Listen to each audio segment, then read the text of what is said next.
Oswald జే Sanders దైవజనుడు రాసినటువంటి పుస్తకం ఆత్మీయ నాయకత్వం అనే పుస్తకంలో నుంచి 116వ పేజీలో రాయబడిన ఒక చిన్న పేరాని మీ ముందు చదివి ఉంచుతున్నాను.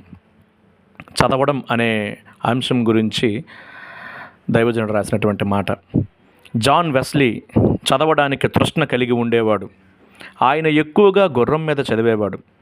చాలాసార్లు ఆయన గుర్రం మీద రోజుకు 50 మరియు కొన్నిసార్లు 90 మైళ్ళు ప్రయాణం చేసేవాడు.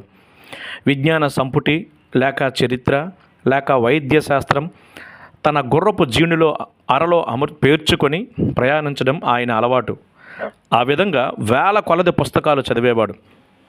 ఆయన గ్రీకు క్రొత్త నిబంధనకు వేరుగా ఆక్స్ఫర్డ్లో చదువుకునే రోజుల్లో ఆయన మనసును హృదయాన్ని ఆవరించిన 3 గొప్ప పుస్తకాలు ఉన్నాయి. Imitation of Christ, holy living and dying and the serious call.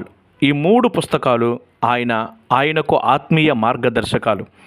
Methodist సమాజం యొక్క యవ్వన సేవకులకు చదవండి, లేకపోతే పరిచర్య నుండి వెళ్ళిపోండి అని వెస్లీ చెప్పేవాడు.